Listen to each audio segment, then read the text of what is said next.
বন্ধুরা, আজকের দিনে আমেরিকার F-35 কে শুধুমাত্র 1 ঘন্টা ওড়ানোর জন্য 11,000 লিটার ইন্ধনের প্রয়োজন পড়ে। আর ঠিক সেইভাবে আমেরিকার প্রায় সমস্ত ফাইটার জেটকে ওড়ানোর জন্য বা চালানোর জন্য ঠিক সেমি অবস্থা। আমেরিকার ফাইটার জেটকে ওড়ানোর জন্য বাকি দেশের ফাইটার জেটের তুলনায় কম করে প্রায় 4,000 লিটার ইন্ধনের বেশি প্রয়োজন পড়ে। অন্যদিকে আবার আমেরিকার ফাইটার জেটের রক্ষণাবেক্ষণ খরচ তো অনেক গুণ বেশি অন্য ফাইটার জেটের তুলনায়।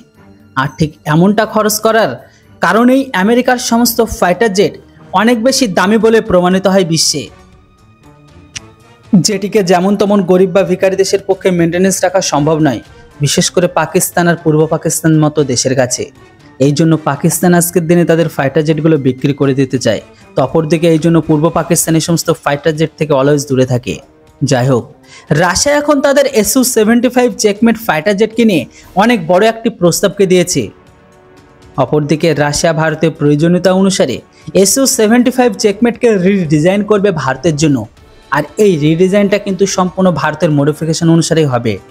রাশিয়ার দাবি এটাই যে সুখোই 75 চেকমেটকে 1 ঘন্টা ওড়ানোর জন্য আমেরিকার আজকের দিনে F-35 এর তুলনায় 6 থেকে 7 গুণ খরচ কম হবে। রাশিয়ার Su-75 চেকমেট $1 মিলিয়ন ভারত পেয়ে যাবে।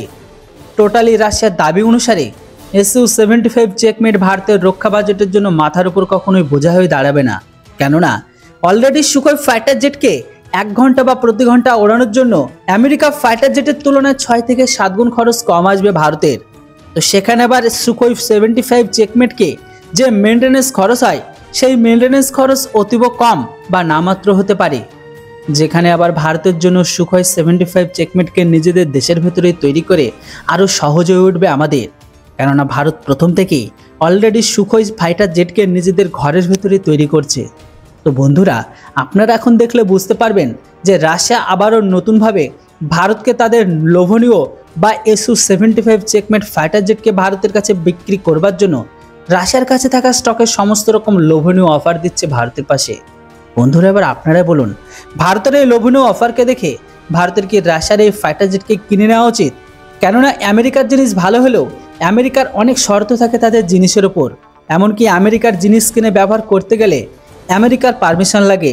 এক্সাম্পল হিসেবে ধরে নিন, আপনি আমেরিকার কাছ থেকে একটি বন্দুক কিনলেন, গুলিও কিনলেন, সেই গুলিটা আপনি নিজে তৈরি করতে পারবেন বা অন্য কোথাও থেকে লাগাতে পারবেন না, সেটার জন্য কিন্তু আমেরিকার কাছ থেকে নিতে হবে। তার থেকে বড় কথা, যখন আপনি বন্দুকটা কিনে আপনার শত্রুর উপর গুলি চালাবেন, তার আগে আপনার কাছে আমেরিকার পারমিশন নিতে হবে। আমেরিকা পারমিশন দিলে গুলি চলবে।